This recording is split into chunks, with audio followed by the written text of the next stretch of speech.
आणि मंचावरील सर्व मान्यवरांना वंदन करू. कारण मोठे सर वगैरे इथे अगदी माझे सुद्धा शिक्षक होते वगैरे, मी सायन्स मध्ये नव्हतो तेव्हा ते होते तेव्हा ते सर्व गुरुजनांना वंदन करून मी आपल्याशी संवाद साधायला सुरुवात करतो. मला हे माहिती आहे की टाइम शेड्यूल जे आहे त्याच्यामध्ये एक लंच ब्रेक आहे आणि अर्धा तास वेळ अपेक्षित मलाही तोच गेला होता की अर्ध्या तासामध्ये आपला काय विषय असेल तो आपण मांडावा.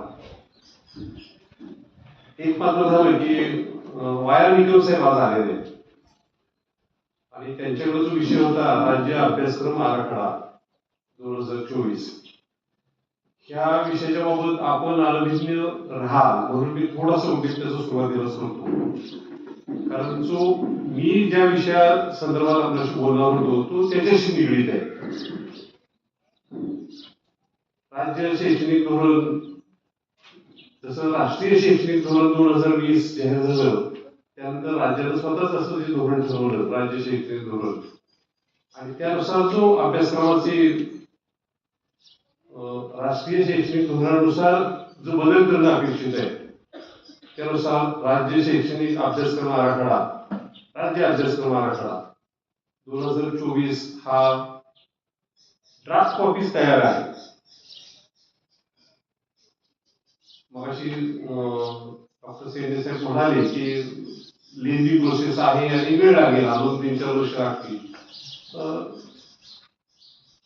खरोखरच लेझी प्रोसेस आहे. मी अगदी 86च्या शैक्षणिक धोरणापासून हे अनुभवतोय की एखादं शैक्षणिक धोरण राष्ट्रीय शैक्षणिक धोरण जाहीर झालं की मग राज्याचं स्वतःचं धोरण राज्य ठरवतात. राज्याचं स्वतःच धोरण ठरवताना मग विषयनिहाय वेगवेगळ्या समित्या तयार होतात. त्या समित्यामध्ये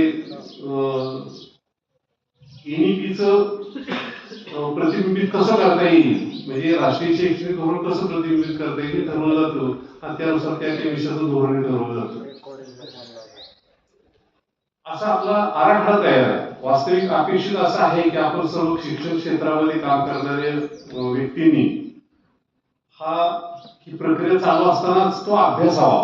कारण शासनानं तो वेबसाईटवर सुद्धा टाकलेला होता आणि आपल्याकडून अभिप्राय मागवलेले होते, ती मते आपली मागवलेली होती आणि अशी सर्वांची मतं आल्यानंतर त्यानंतर आवश्यक ते बदल त्या कमिटी समोर ठेवून ते मान्य केल्यानंतर मग तो शासनाला मान्यतेला जातो आणि नंतर त्याची मान्यता मिळाल्यानंतर मग त्यानुसार पाठ्यपुस्तकं तयार होतात. म्हणजे पाठ्यपुस्तक समित्या विषय समित्या ज्या असतात राज्य स्तरावरच्या ते त्या विषयाची पाठ्यपुस्तक तयार करतात.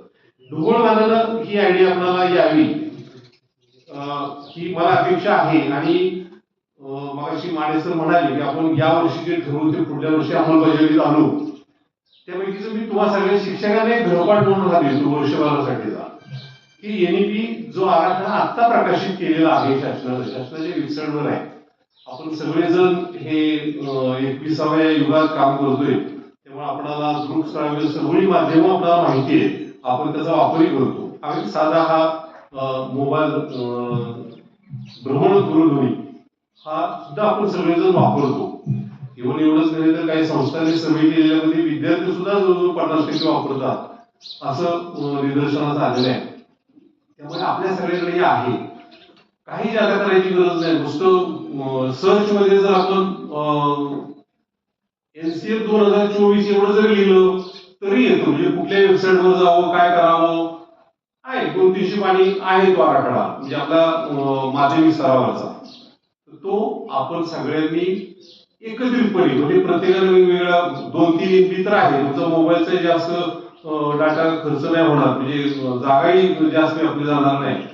त्यामुळं तो सगळ्यांनी आपण डाउनलोड करावा आणि आपण निवांत वेळ मिळत असताना हाऊस म्हणून नव्हे तर अभ्यास म्हणून वाचावा.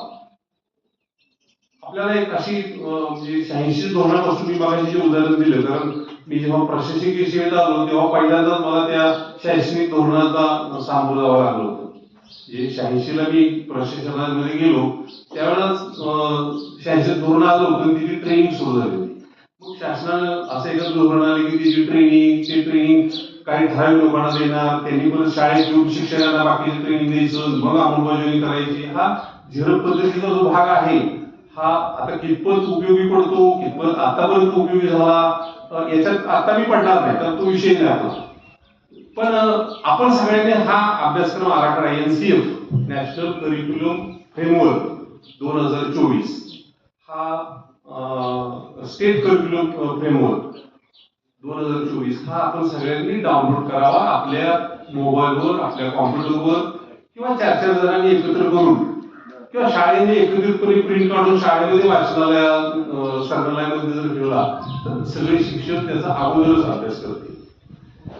हे जाणीवपूर्वक आपण सगळेजण करा ही एक अपेक्षा मी व्यक्त करतो. याच्यात काही धोरणं म्हणजे जरी निकम साहेब नसले तरी काही जी धोरणं आहेत की आपल्याला बदल जे होणार अपेक्षित आहे हे आपल्याला माहिती असावे. 1-2 बाबी म्हणजे जास्त सगळी 300 पानांचं सारांश मी सांगत बसत नाही. जे आता आकृतीबद्ध जो ह्या NEP 2020 मध्ये जो आहे तो आहे 5-3-3-4 म्हणजे 5 वर्षाचं पायाभूत. त्याच्यामध्ये nursery, junior KG, senior KG हे 3 वर्ग आणि पहिली दुसरीचा वर्ग असे घेतलेले आहेत. पूर्ण थोडंसं चेंज झाले म्हणजे आतापर्यंतच्या सगळी शैक्षणिक धोरणं आणि हे NEP 2020 ह्याच्यामधला हा मोठा बदल आहे. दुसरा स्तर जो आहे तो 3 वर्षाचा म्हणजे पहिली 3 ते 8 वर्ष हे पायाभूत स्तर, दुसरा 8 ते 11 वयोगटाचा स्तर हा पूर्व तयारी स्तर, आणि 11 ते 14 वयोगटाचा हा पूर्व माध्यमिक स्तर, आणि 14 ते 18 वयोगटाचा हा माध्यमिक स्तर. 3 वर्ष पूर्ण झाल्यानंतर मग नर्सरीमध्ये प्रवेश द्यायचा. आता सध्या 3 वर्ष सुरू असणारा प्रवेश दिला जातो. हा एज गटाचा जो भाग आहे हा इम्प्लिमेंटेशनच्या वेळेला लक्षात येणारच आहे. आणि हा या स्तराचा अभ्यासक्रम आराखडा सुद्धा तयार झालेला आहे. तो सुद्धा SCERTच्या वेबसाईटवर आहे. म्हणजे अजून तो प्रकाशित नाही केलेला पण तयार झालेला आहे. हा स्तर जो आहे ह्या स्तराप्रमाणे इथून पुढचं म्हणजे नियोजन हे होणार आहे. मग विषय रचना कशी असेल, किती विषय असतील, कसं कामकाज करायचं वगैरे सगळं त्याच्यामध्ये आहे. ह्या NEP मध्ये शेवटी असं म्हटलेलं होतं की शाळांच्या बाबतीत गुणवत्ता मूल्यमापनासाठी एक ठराविक असं धोरण ठरवलं जावं म्हणून, आणि त्याच्यामध्ये गुणवत्ता मूल्यांकन व अधिस्वीकृती, जसं आपण सिनियर कॉलेजच्या बाबतीत काही कॉलेजेसना NAAC सर्टिफिकेट, NAAC प्रमाणपत्र घेणं म्हणजे अपेक्षित धरलेलं आहे, तसं काहीतरी थोडंसं म्हणजे त्याला जुळतं मिळतं. हे माध्यमिक स्तरावर म्हणजे माध्यमिकच नाही तर पूर्व माध्यमिक, माध्यमिक स्तरावरतीही येऊ घातलेलं आहे. NEP आणि ह्या राष्ट्रीय अभ्यासक्रम आराखडा असताना त्याच्याबरोबर ती तुमच्या लक्षात गेली. या दृष्टिकोनातून शासनानं या संदर्भात म्हणजे शासन निर्णय केलेला आहे 15 मार्च 2024 ला, आणि त्यानुसार डिक्लेअर केलेले की कोणते घटक असतील त्याच्यामध्ये, म्हणजे कशाच्या आधारे हे मूल्यांकन शाळांचं केलं जाईल. मी आता माझ्या विषयाकडे येतोय म्हणजे त्या अनुषंगाने मी माझ्या विषयाकडे येतोय. NEP 2020 मध्ये अपेक्षित असं ठरलेलं होतं की जसं NAAC वगैरे आहे शाळांचा दर्जा ठरवण्यासाठी, कॉलेजेसचा दर्जा ठरवण्यासाठी काही UGC करते, तसाच प्रकार थोडासा हा शाळा स्तरावरती आणू घातलेला आहे.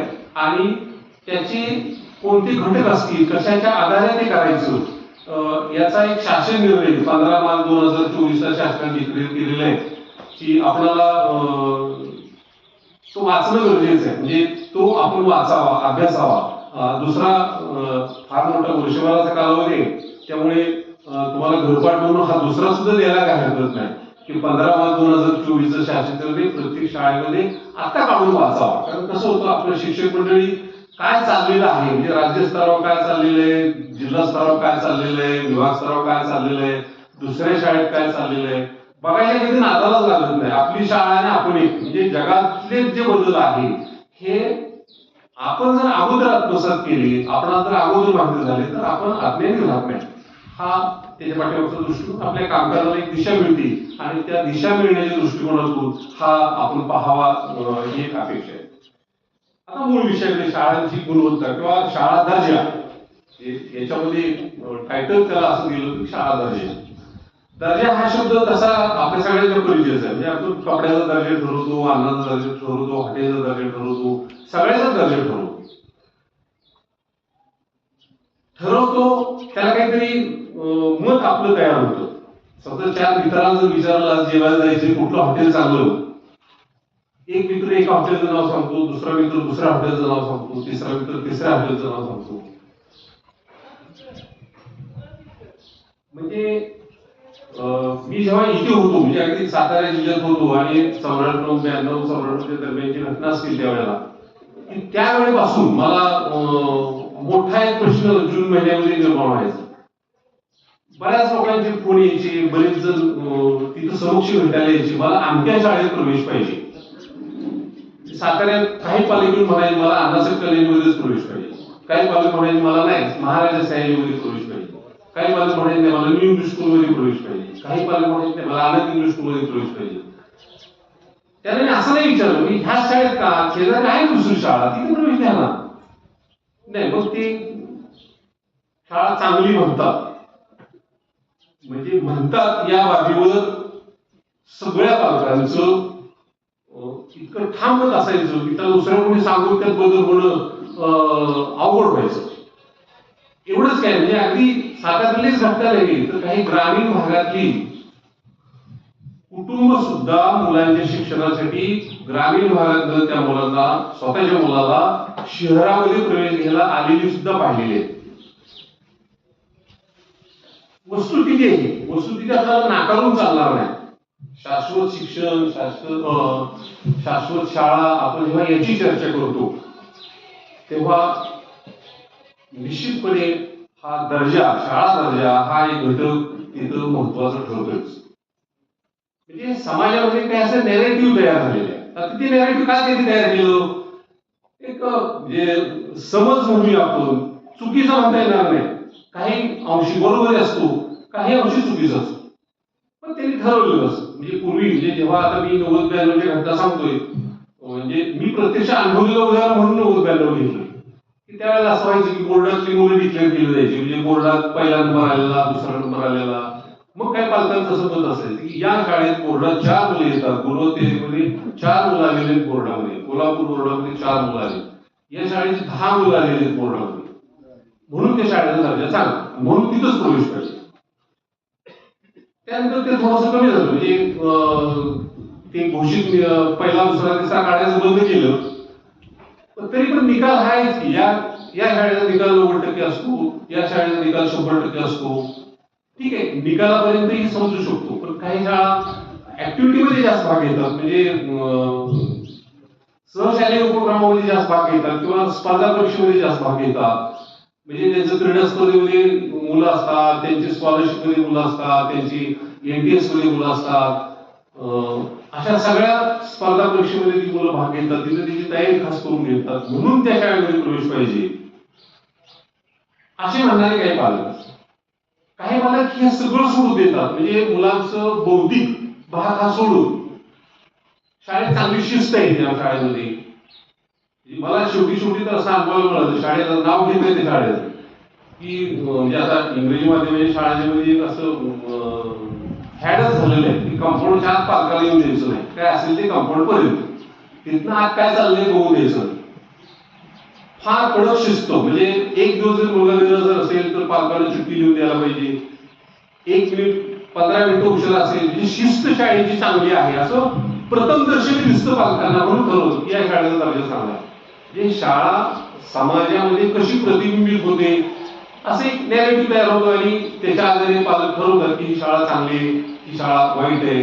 वाईट म्हणत नाही ती, पण याच्यापेक्षा ही चांगली आहे, ही तुलना करतात.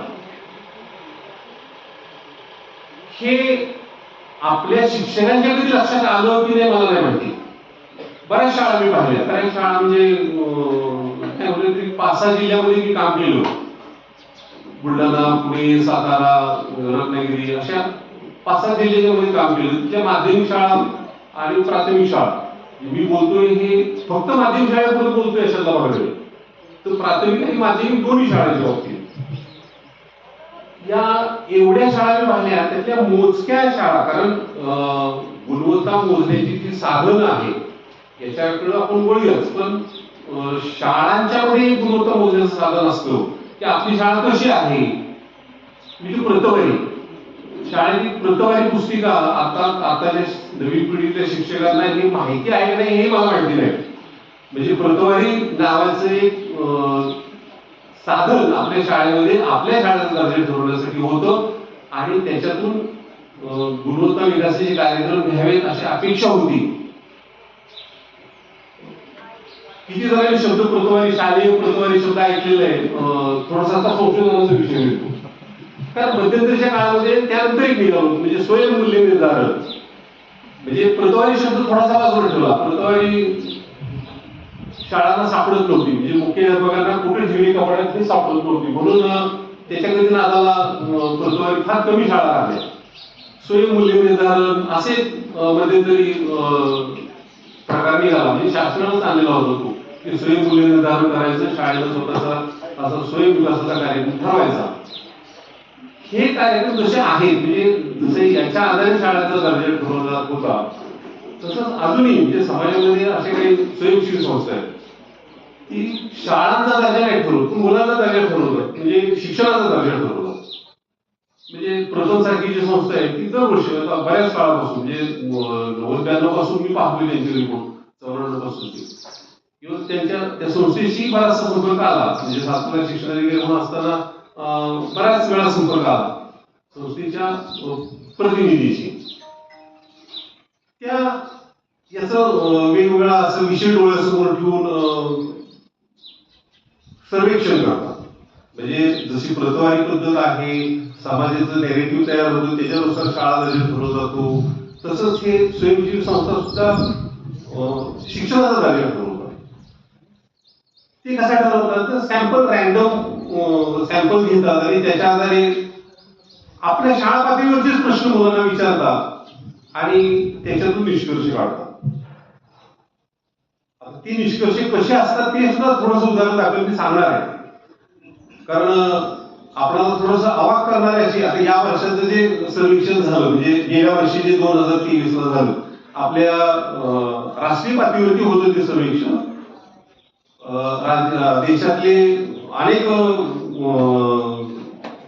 सर्व राज्यांच्या मध्ये, म्हणजे सर्व नाही असं पण मेजॉरिटी राज्यांच्या मध्ये हे सर्वेक्षण होतं आणि त्यातले काही ठराविक जिल्हे निवडतात, त्यातल्या काही ठराविक शाळा निवडतात. म्हणजे आता या वर्षी गेल्या वर्षी जे निवडले ते 28 जिल्हे हे 26 राज्यांना निवडलेले होते. प्रथम केलेलं सर्वेक्षण जे आहे आणि ते एजन्सीला काम दिलं होतं. म्हणजे पूर्वी ते स्वतःचे असे स्वयंसेवक शाळेच्या मध्ये पाठवायचे आणि त्यांच्यामार्फत ते सर्वेक्षण करायचे. प्रश्नावली एक असायची आणि प्रश्नावली विद्यार्थ्यांना विचारून घेऊन विद्यार्थ्यांना भरायला व्हायची वगैरे अशा पद्धतीने तो सर्वे झाला होता.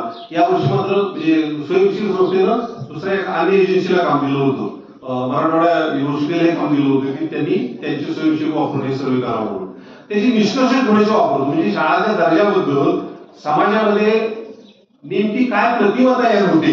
जसं मी मगाशी प्रवेशाच्या बाबतीत पालकांच्या मनामध्ये शाळांच्या दर्जाबद्दल काय प्रतिमा निर्माण होती जसं आहे, तसं एक गेल्या वर्षात सर्वे जो होता तो त्यांचा त्यांनी जो हे निवडलेला होता तो वयोगट 14 ते 18 होता. 14 ते 18चा वयोगट. ती मुलं कुठल्याही वर्गातली शिकलेली असू द्या, पण 14 ते 18च्या वयोगटातल्या मुलांचा सर्वे केला. आता त्याच्यात काही प्रश्नांचा रिस्पॉन्स कसा मिळाला, त्याचे निष्कर्ष काय निघाले हे थोडंसं उदाहरण डोळ्यासमोर ठेवलं तर मात्र आपल्या शाळांचा दर्जा असाच आहे का. Youth at different stage understanding return instruction. आता हा जो सर्वे केला त्यांनी 4 प्रश्न विचारले. Cannot answer of list 3 out of 4. 4 पैकी 3 प्रश्नांची उत्तरं देता येत नाही असे 14 ते 18 वयोगटातले किती मुलं निघाली. 34.9%. म्हणजे भयानक प्रमाण वाटते. इव्हन एवढंच नाही, अगदी हे क्वेश्चन जो झालं अगदी कॅल्क्युलेटिंग टाइम, साधा वेळ मोजायचा, वेळ मोजण्याबद्दलचा प्रश्न होता. तो वेळ 10वी पेक्षा कमी शिक्षण झालेली 14 ते 18 वयोगटातली जी मुलं आहेत, म्हणजे 10वी पर्यंत शिकलेली, त्या कदाचित 10वीची मुलं सुद्धा असतील, ही 43.2% मुलांना टाइम कॅल्क्युलेट करता येईल. म्हणजे मुलांना सहज जर विचारलं, आता हा आसन सोडून द्या, तुम्ही तुमच्या स्तरावरती म्हणजे आसनवर आपल्याला तो लागू होईल किंवा आपल्या इथली परिस्थिती तशीच असेल अशा भाग मला तर वाटतं शिक्षकांनी स्वतः सुद्धा एक 10 मुलांचा सर्वे करायला काही हरकत नाही. रॅन्डमली म्हणजे आपली काय स्थिती आहे, 10 मुलांचा सर्वे करायला जास्त वेळ लागणार नाही. एक साधे 2-4 प्रश्न जरी घेतले तर त्याच्यावर मुलांचा अंदाज येऊ शकतो. यांनी हे कॅल्क्युलेटिंग टाइमचं जे घेतलं होतं त्याच्यामध्ये 43% मुलांना 10वी पर्यंत शिक्षण झालेल्या कॅल्क्युलेट करता येत नाही टाइम.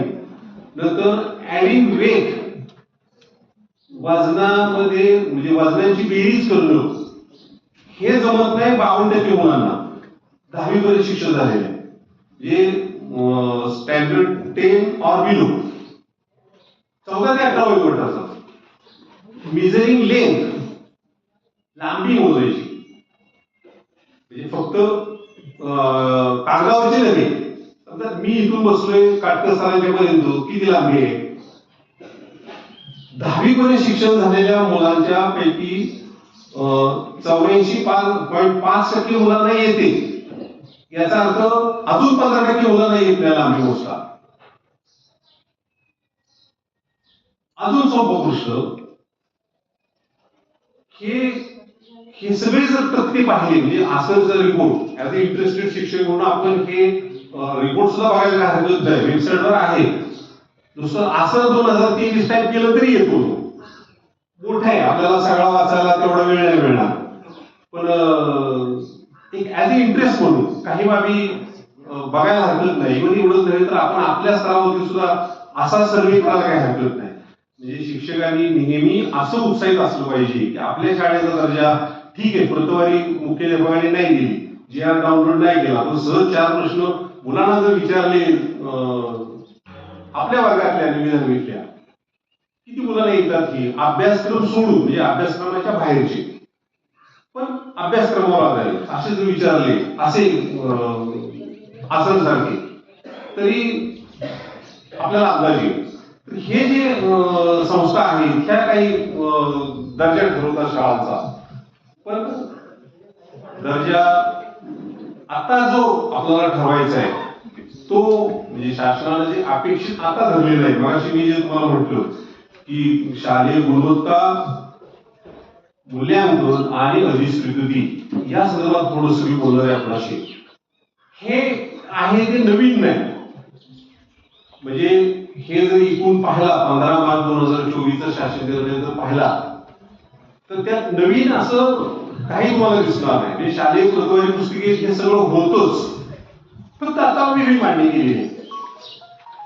शालेय प्रतवारी पुस्तिकेचे उदाहरण तुम्हाला जर सांगायचे म्हटलं ना, फार गमतीशीर उदाहरण आहे.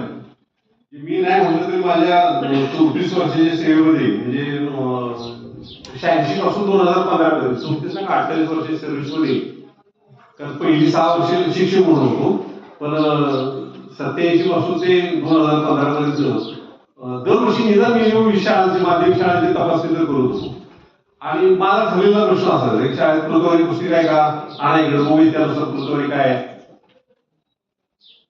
कारण मूळ बेस तो होता की त्याच्यामध्ये अपेक्षित आपण सगळ्या शाळांच्या मध्ये असं अपेक्षित करतो की आपण कुठं आहोत आणि याच्यात वाढ करण्यासाठी म्हणून आपला मग अल्पकालीन कार्यक्रम दीर्घकालीन कार्यक्रम असं नियोजन शाळांनी करावं आणि त्याच्यानुसार आपल्या शाळेचा दर्जा वाढवावा असं अपेक्षित होतं. पण आश्चर्य असं वाटेल, सकाळी 10 वाजता जर शाळेत गेलं सांगितलं शाळेची प्रतवारी पुस्तिका काढून ठेवा तर संध्याकाळी 6, 7, 8 वाजता जेव्हा शाळा सोडून बाहेर पडेल तोपर्यंत निदान 20% शाळांच्या मध्ये ती सापडलीच नव्हती. मी शाळा दरवर्षी 20 म्हटलं, माझी किती सर्व्हिस झाली. आता माध्यमिकला असताना 40 शाळांची तपासणी करायला लागायच्या. त्या तपासणीच्या वेळेला हे पाहणं मी माझं कर्तव्य समजायचो. माध्यमिकला तरी नाही म्हणलं तर 7-8 वर्ष होतो. त्यामुळे त्या 7-8 वर्षामध्ये 40 प्रमाण आणि बाकीच्या वर्षी 20 प्रमाण, एवढ्या माध्यमिक शाळांच्या पैकी जवळजवळ 20-25% शाळांच्या मध्ये तपासणीच्या दिवशी प्रतवारी पुस्तिकाच मिळायची. वस्तुस्थिती आहे. बर, ज्या शाळांच्या मध्ये मिळायचे 80%, त्यातल्या जवळजवळ निम्म्या शाळांनी त्या वर्षाचं स्वतःच मूल्यमापन त्यात नोंदवलेलं असायचं. म्हणजे समजा आपण 2005-06 ला तपासणीला गेलो तर ते प्रतवारी पुस्तिकेमध्ये 2003च्या 3 वर्षाची माहिती त्यात भरावं असं अपेक्षित होतं. ते प्रतवारी पुस्तिका काही सुरुवातीच्या काळामध्ये त्या एका वर्षापुरत्याच होत्या. म्हणजे दरवर्षी नवीन पुस्तिका भरायची आणि वापरायची. नंतर काही प्रेसवाल्यांनी सुद्धा ते वाढवलं, 3 वर्ष त्यातच नोंदवायचं म्हणून नोंद केलं, 5 वर्ष परत नोंदवायचं नोंद केलं. पण गेल्या वर्षीची पहिली प्रतवारी पुस्तिका आहे, त्याच्या अगोदरच्या वर्षीची आहे असं नाही. 3-4 वर्षापूर्वी कधीतरी भरलेली होती, तीच असायची आणि तीच दाखवली जायची. तरी पण आपण जर त्याच्यानुसार मग ते श्रेण्यानिहाय शाळांचा दर्जा ठरवलेला होता. अ, ब, क, ड. मग प्रतवारीतल्या शाळा केली. आता ह्या आम्हाला का लागायचं, का मागायचो, त्याचा माझा हेतू वेगळा होता. तपासणीमध्ये माध्यमिक शाळेचं नियोजन करताना असं अपेक्षित आहे की अ वर्गाच्या शाळेची तपासणी 5 वर्षाने करावी, ब वर्गातल्या शाळेची तपासणी 3 वर्षाने कराव्या आणि क ड च्या शाळांच्या तपासण्या दरवर्षी कराव्या. मग अधिकारी लिमिटेड अधिकाऱ्यांच्या मध्ये तपासणी करायची म्हटले की मग शाळांचं हे तत्व परफेक्ट पाळलं की क ड दरवर्षी यायलाच पाहिजे, पण निदान 5 वर्षांनंतर एकदा यायला पाहिजे. आता हे नियोजन करण्यासाठी म्हणून ते लागायचं, म्हणून ती मी मागायचो. पण प्रत्यक्षात दिसायचे असं तरी पण शाळा सगळ्या प्रतवारी कळवायच्या. म्हणजे कधीची दिवस असायची कोणाच ठाऊक. कारण अपेक्षित असं होतं की जून महिन्यात सगळ्या शाळांनी त्यांची प्रतवारीची झेरॉक्स काढावी शेवटच्या गोष्टीची आणि त्याला एक कव्हर शाळेत देऊन जिल्हा परिषदेला पाठवावं. सगळ्यांचे याची विशेष म्हणजे तिथं नोंद सुद्धा असायची, ते कधीचं पान आहे कोणाच ठाऊक. त्यामुळे आपण आपल्या शाळेच्या गुणवत्तेच्या बाबतीत किती जागरूक असतो हा माझा अनुभव. आपल्या शाळेच्या बाबतीत नाही तो, म्हणजे आपल्यापैकी कुठली शाळा मी पाहिलेली नाही. माणसं बरोबर ना, आपल्या संस्थेच्या कुठल्या शाळेच्या बाबतीत तिथे पाहिलेली नाही. त्यामुळे मी जो अनुभव सांगितला हा तुमच्या संस्थेपैकी कुठल्याही शाळेचा नाही. आता मी जे म्हटलं की प्रतवारी पुस्तिकेत जे घटक आहे ज्याच्या आधारे मूल्यांकन करायचं ते सगळे घटक आता जे ह्याच्यात सुद्धा आहे. म्हणजे शैक्षणिक गुणवत्ता, मूल्यांकन व अधिस्वीकृती, जे नवीन शासन आराखडा जो तयार केलेला आहे 15 मार्च 2024च्या शासन निर्णयानुसार जो प्रकाशित केलेला आहे, हे सगळं वाचल्यानंतर अगदी सगळ्यात मला प्रभावी जो वाटला आणि जो पूर्वीच्या प्रतवारीत नव्हता तो म्हणजे विद्यार्थी समाधान, सावक क्षेत्र, लाभार्थीचे समाधान. आपण शिकतोय, मी शिकतोय, मी किती समाधानी आहे, मुलगा काय म्हणतो, म्हणजे त्याच्या शिक्षणाबद्दल मुलगा स्वतः काय म्हणतो. शिक्षकाचं समाधान, शिक्षक शिकवतात, वर्षभर शिकवतात, जादा तास घेतात, अधिकाधिक मेहनत घेतात, बरेचसे उपक्रम राबवतात. शिक्षकाचं किती समाधान झालेलं आहे, कर्मचारी वर्गाचं समाधान, मुख्याध्यापकाचं समाधान, माजी विद्यार्थी पालकाचं समाधान, हे जे घटक आहेत या शाळा गुणवत्ता मूल्यांकन व अधिस्वीकृतीमध्ये हे नवीन आहे पूर्वीच्या प्रतवारीपेक्षा आणि हे अत्यंत महत्वाचे. बाकीचे घटक आहेत म्हणजे अभ्यासक्रम नियोजन, अभ्यासक्रम अध्ययन प्रक्रिया, कौशल्य आधारित व्यावसायिक शिक्षण, आरोग्य, शारीरिक शिक्षण, मूल्य शिक्षण, हे सगळे घटक आहेत. त्याच्याबरोबर पायाभूत सुविधांचाही घटक आहे. वर्ग खोल्या, मुख्याध्यापक खोल्या, आरोग्य सेवा, पाणी, स्वच्छतागृह, हे सगळं आहे जे पूर्वीच्या प्रकारे. हे शाळेत असलं की शाळा चांगल्या दर्जाची. आता जुनी प्रतवारी ही याची सुद्धा मी तुलना करायचा प्रयत्न केला. काय होतं, माझ्याकडे सगळं आहे, म्हणजे ही माझी शाळा आहे, माझ्या गावची शाळा म्हणजे माझी शाळा. ह्या शाळेत सगळे नकाशे पत्ते आहेत, म्हणजे मॅप्स आहेत, ग्लोब आहे, पृथ्वीचा गोल आहे. पण भूगोलाचा शिक्षक तो वर्गावर कधीही येत नाही. म्हणजे इकडं मार्क मिळाले त्याचे, जे शाळेनं स्वतःचा दर्जा ठरवताना शाळेत जी सुविधा आहे म्हणून फुल मार्क, पण त्याचा मुलांना काय उपयोग आहे? शाळेत एलसीडी आहे, एलसीडी प्रोजेक्टर आहे. काय शिक्षकाने असं करू नये की त्या एलसीडी प्रोजेक्टरचा अगदी शिल्लक राहायला नाही पाहिजे, म्हणजे रिकामा राहायला नाही पाहिजे, प्रत्येक तासाला त्याचा यूज व्हायला पाहिजे. असं जर घडलं तर शाळेची गुणवत्ता ही वाढायला उपयोग होईल आणि शाळेची गुणवत्ता खरी ठरवली असं आपल्याला म्हणता येईल. मी परवा सहज रिकामा वेळ होता म्हणून ते अमेझॉन जंगलची शॉर्ट फिल्म बघितली. शॉर्ट फिल्म नाही, बहुतेक मोठी फिल्म आहे ती, कारण बऱ्याच वेळची, मोठ्या वेळची.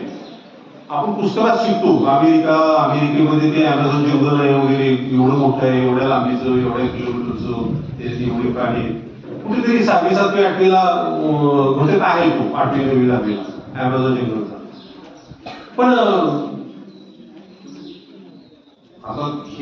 आता अलीकडचं नॉलेज मला अभ्यासक्रमाचा थोडासा विसर पडल्यामुळे आता मी जे बघतो ती इंग्लिश मिडियमची पुस्तकं बघतो, कारण माझी नातवंडे जे आहेत ती इंग्लिश मिडियम मध्ये, त्यामुळे त्यांच्याकडे आणि दुर्दैव, तुम्ही असं म्हणाल की साहेब एवढं सांगतात आणि परत इंग्रजी माध्यमात सांगतात, पण दुर्दैवानं जिथे राहतात, म्हणजे माझे पाले राहतात, मुलगा राहतो, त्या 2-3 किलोमीटरच्या परिसरामध्ये मराठी माध्यमाची शाळाच नाही.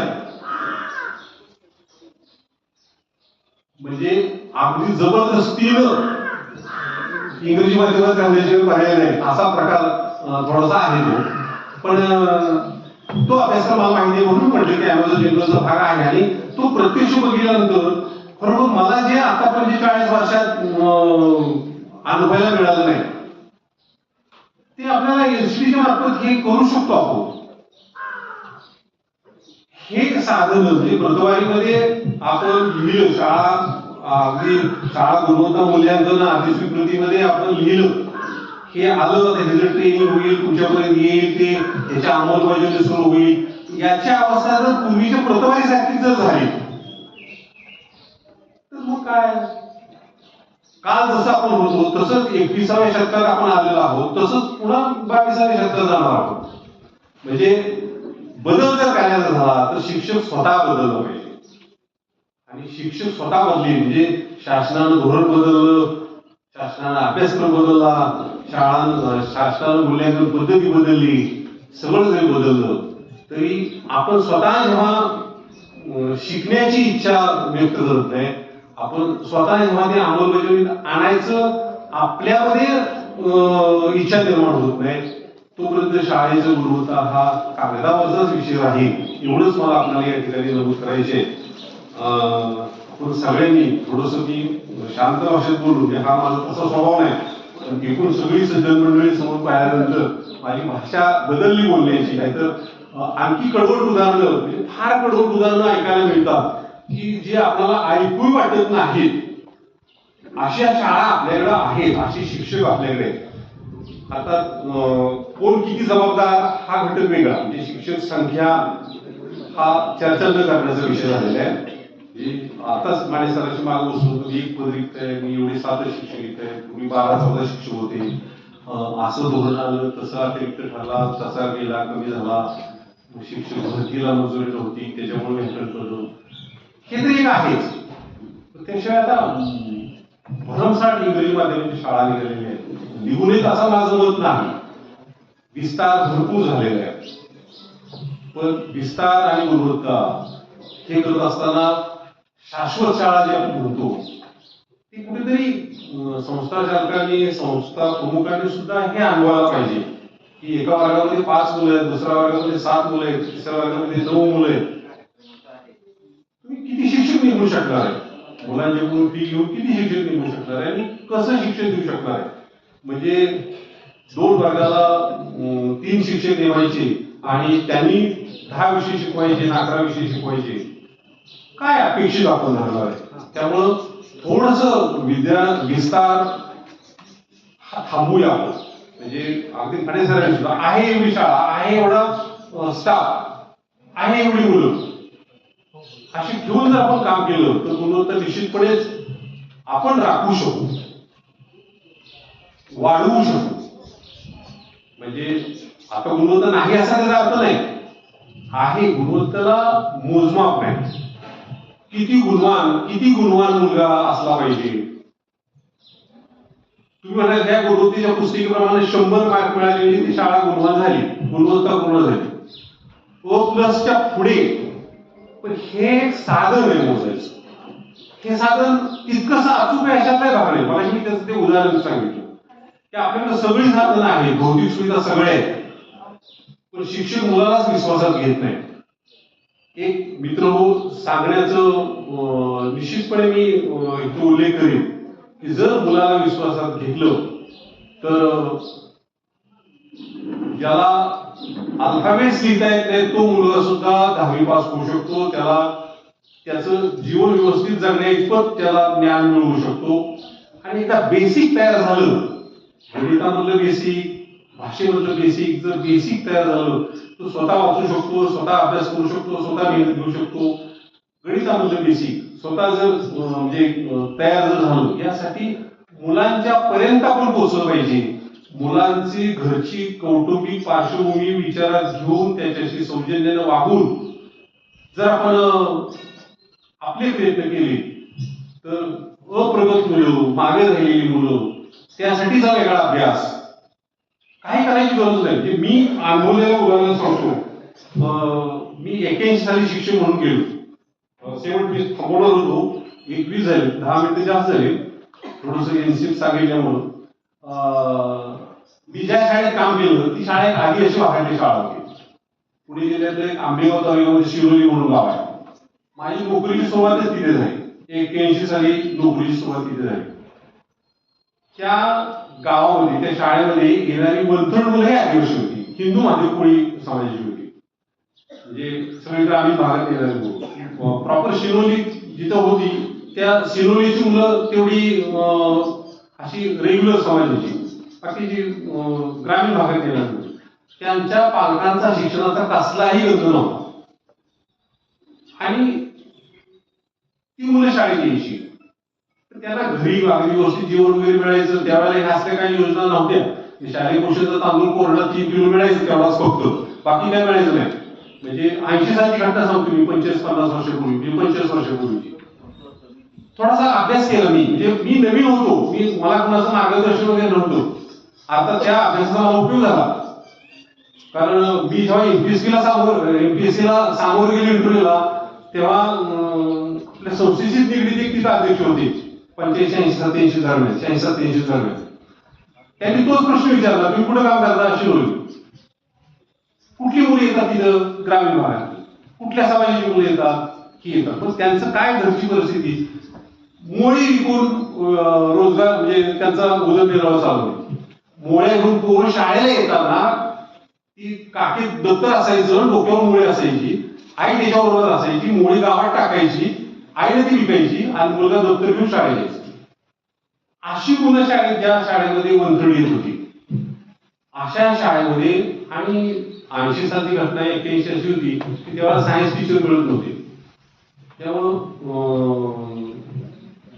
कंपल्सरी 8वी ते 10वी सगळं सायन्स, गणित ह्या सायन्स टीचरकडे असायचं. अगदी नवीन आहे मग तुझ्याकडे 10वीचं वर्ग असा काय भाग नाही, 10वी शिकवायची, तुम्ही सुद्धा शिकवायची. अशा शाळेमध्ये गणिताचे निकाल हे मराठी हिंदी इंग्रजीपेक्षा चांगले झालेले होते. फक्त मुलाला सुरुवातीच्या काळामध्ये एक दोन महिने एकदा एका दुसरा महिना विश्वासात घ्यायचं. नवीन मुलगा आहे त्याची कौटुंबिक पार्श्वभूमी कशी आहे, त्याला घरी काय मदत मिळते, घरी त्याचे वातावरण कसं आहे ते घेऊन त्याला बेसिक जर शिकवायची काही आपण सोय केली तर तो प्रगत मुलगा आपल्या वर्गामध्ये राहत नाही, आपल्या विषयाच्या बाबतीत तर राहत नाही. आणि असा जर प्रगतचा एकदा प्रगत झाला, त्याला वाचायला घ्यायला गणिताचे बेसिक क्रिया जर आल्या ना आणि त्याला थोडीशी प्रेरणा दिली, म्हणजे विश्वासानं फक्त पाठीवर थाप जर मारली, फक्त लढ म्हणा म्हटलं ना तर तो मुलगा सहज आम्ही पास होतो. म्हणजे आपल्याला वेगळं काही शिकवायची सुद्धा गरज लागत नाही. मी असाही प्रयोग केला. मी थोडासा शिक्षक म्हणून असताना, अधिकारी म्हणून असताना प्रयोगशील होतो म्हणजे असे वेगवेगळे प्रयोग करायचो. पुण्यामध्ये एका तालुक्यात गट शिक्षणाधिकारी असताना असा प्रयोग केला की टाइम टेबल वेळेला शाळा झाला पाहिजे. म्हणजे अर्थात ती चित्रनायकाची संस्था होती, इंडियन इन्स्टिट्यूट ऑफ एज्युकेशन, त्यांच्या सहकार्यानं एक गट निवडलाय, थोडस 10 शाळा निवडल्या आणि टाइम टेबल नाहीच ठेवायचं शिक्षकांना. मग काय करतात मुलं, शिक्षक काय करतात, मुलं काय करतात, कशी चालतात, 10 दिवस चालून पाहिजे. त्याचे निष्कर्ष वगैरे काढले, थोडं ते उपयोगात आणले. तसा एक प्रयोग केला इथे. कोरेगाव असताना सुद्धा मी प्रयोग केला. शिक्षकांना किती नॉलेज आहे हे बघूया आपण, म्हणजे आपल्याला किती माहिती आहे हे बघूया आपण. असे बरेच प्रयोग, म्हणजे एक दोन नव्हे. आणि आपल्याला हे सांगता यायला पाहिजे, बोलता यायला पाहिजे, आपले विचार आपल्याला मांडता यायला पाहिजे. मी जेव्हा पहिल्यांदा शिकवायला गेलो, पहिल्या तासाच्या वेळेला मी तसा फिजिक्सचा होतो आणि तिथे मुख्याध्यापकांनी मला बायोलॉजी शिकवायला दिलं 5वीचं. ते मायक्रोस्कोप पाहिला होता. मायक्रोस्कोप इंग्रजी शब्द माहिती आहे, सूक्ष्मदर्शिका. त्यावेळेला 80 सालच्या 81 सालच्या जीवशास्त्राच्या 5वीच्या इयत्तेमध्ये पहिलं प्रकरण होतं, ती ओळख म्हणून. ती कुठली नलिका काय काय कसलंच माहिती नव्हतं. मुख्याध्यापकाने म्हटलं की नाही मला हे शिकवू द्या, बायोलॉजी आहे, मी बायोलॉजी शिकलोच नाही म्हटलं. पीडीएला कधी शिकलो होतो, FOSYT कधी शिकलो नाही, त्यामुळे मला काही माहिती नाही. मी बीएडला असताना कधीही बायोलॉजीचा मॉडेल लेसन घेतलं नव्हतं, म्हणजे ते लेसन घ्यायचे असतं तेही घेतलं नव्हतं. अति शिकवायला सांगितलं तर मुख्याध्यापक म्हटलं नाही शिकवता मला. नाही म्हटलं तुम्हाला शिकवायला लागेल. मग दुसऱ्या शिक्षकासमोर बसलो, त्याला सांगितले की मला येत नाही, काय ह्याला कशाला काय म्हणतात सांग बरं. मग त्यांनी पुस्तक समोर ठेवलं, सूक्ष्मदर्शिका समोर ठेवली आणि त्याला हे म्हणतात, त्याला हे म्हणतात, हे असं वापरायचं असतं, हे असं वर घ्यायचं असतं, खाली घ्यायचं असतं, ह्याच्यात ते बघायचं असतं, हे सगळं सांगितलं. आता हीच घटना बोलणं त्यावेळेला म्हणजे 80 साली रयत शिक्षण संस्थेचे 10वीच्या निकालासाठी असे विभागीय हे प्रशिक्षण वर्ग चालायचे. पहिल्याच वर्षी 10वी माझ्याकडेच होती. विभागीय वर्ग इथं 12वीला होता, पुणे जिल्ह्याची आबेवरची शाळा होती त्यामुळे 12वीला होता. तेव्हा मी त्यावेळेच्या सचिवांना विचारलं की म्हणले हे ए ग्रुपच्या माणसाला तुम्ही बी ग्रुपचे देताय विषय, हे काय बरोबर नाही.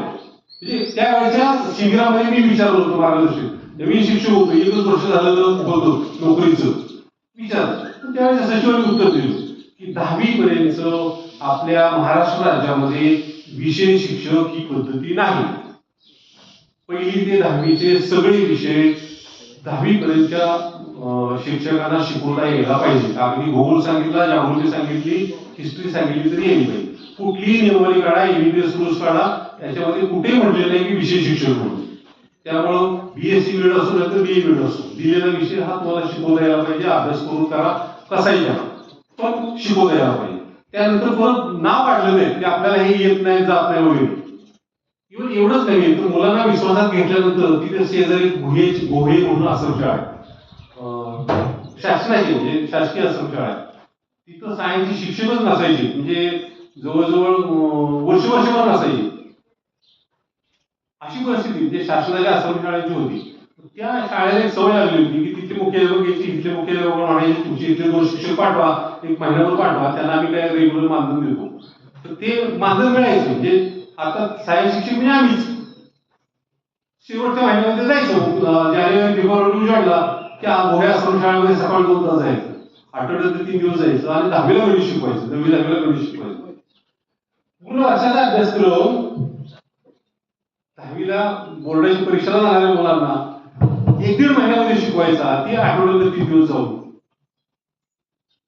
तुम्ही म्हणा कसं होतं, कसं नव्हतं. मुलांना विश्वासात घेतलं, बेसिक त्यांना शिकवलं तर पासिंग पुरते मार्क पडण्या इतपत आपल्याला त्याची तयारी करता येते. मुलालाही विश्वास येतो की आपल्याला हे जमू शकतं.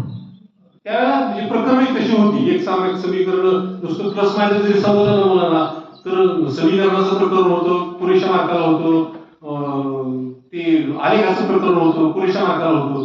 नुसतं प्लस मायनस समजलं पाहिजे, म्हणजे प्लस मायनसची कडे आयडिया समजली की ही प्रकरण सोपी होतं, सहज शिकवता येतं. अशा बेसिक शिकवून एक दीड महिन्यामध्ये त्या आश्रमशाळेचे सुद्धा आणि गणिताचे निकाल 40-50% लागलेले आहे. म्हणजे मुलाला विश्वासात घेतलं की मुलगा समाधानी होतो, मुलगा समाधानी झाला की आपलं जवळजवळ 80% काम होतो. म्हणजे 1-2 घटक नाही शिकवले तरी मी असेही प्रयत्न करून बघितले, म्हणजे न शिकवता मुलांची परीक्षा घ्यायची. म्हणजे अगदी इथं माध्यमिकला असतानाच 1-2 माध्यमिक शाळेमध्ये गेले होते. एखाद्या विषयाला शिक्षक नव्हते, बघूया तुम्हाला किती येते. अभ्यास करायचा मी पुन्हा येतो महिन्यानं, आणि न शिकवता म्हणजे शिक्षकांनी न शिकवता मुलांना चाचणी दिली, परीक्षा दिली, किती येते? चालेल. 60-70% मुलांना नुसतं वाचून समजत होतं, म्हणजे ज्यांना बेसिक समजलेलं होतं ती मुलं स्वतः अभ्यास करून 60-70% मार्क मिळवतच होते. म्हणजे आपला उपयोग जो आहे, आपला उपयोग हा राहिलेल्या मुलांच्यासाठी करणं, हेच आपलं काम आहे. हेच आपलं काम आहे. बोलण्याच्या बाबतीमध्ये मगाशी बोलतोय मी, थोडंसं असा उभा राहिलो तर मी अनुभव माझा असा आहे की सकाळी 10 वाजता उभं राहिलो, 1 वाजेपर्यंत जेवणाच्या सुटीपर्यंत सोडायचं नाही शिक्षकांना. सोडायचं नाही म्हणण्यापेक्षा पटवून सांगायचं, तुमच्याच लेवलवर येऊन सांगायचं. हे सुद्धा मला पटत नव्हतं. म्हणजे तुमच्या लेवलमध्ये येऊन सांगितलं ना की थोडंसं अधिक चांगलं वाटतं ना, अधिक तुम्हाला प्रभावी वाटतं. तरी पण जाता एवढं जरी बोललो तर जाता हे मात्र जरूर तुम्हाला आठवण करून देईल. मी तुम्हाला 2 गृहपाठ दिलेले आहेत. 15 मार्च 24चा शास्त्रज्ञ निदान आपल्या शाळेमध्ये असावा आणि सगळ्या शिक्षकांनी वाचावा वर्षभरामध्ये. आणि एससीएफ ज्याच्यावर आपण अभिप्राय शासनाला पाठवा अपेक्षित होतो, म्हणजे हा घटक नसावा त्याच्यामध्ये, हा घटक असावा, असे अभिप्राय तुमचे मागवलेले होते, तुमचे म्हणजे समाजाचे मागवलेले होते. ते आपण पाठवले नाही, सोडून द्या. निदान आता आपल्याला माहिती पडावं तो एससीएफ काय आहे. आपण ट्रेनिंगची वाट बघत बसण्यापेक्षा किंवा जेव्हा शासन ट्रेनिंग लावेल, मग आमचा एक शिक्षक ट्रेनिंगला जाईल, तो शिकेल, तो नंतर येऊन मला सांगेल, तेव्हा आपल्याला माहिती होईल. एवढी अपेक्षा झाल्यापेक्षा आपण सगळे नव्या उमेदीनं कामाला लागलेलो आहोत. त्यामुळे एससीएफ आपण सगळ्या प्रत्येक शाळेमध्ये डाउनलोड करा. 200-300 पानाचं आहे, सगळ्या शाळेत मिळून एक प्रत जरी काढली आणि जरी वाचली आपल्या स्तरावरची, उच्च माध्यमिक 11-12चं अजून नाही, म्हणजे माझ्या वाचनात नाही आलेलं, पण 10वी पर्यंतच्या अभ्यासक्रमाचं जे हे आराखडा आहे तो मात्र आहे. म्हणजे आपण सगळ्यांच्या उपयोगीच आहे. तो सगळ्यांनी आपण वाचावा. एवढे 2 गृहपाठ मला आठवण करून दिली या ठिकाणी थांबतो. जय. यानंतर या विचारपीठावर आताच उपस्थित झालेल्या संस्कृती प्रकाशनच्या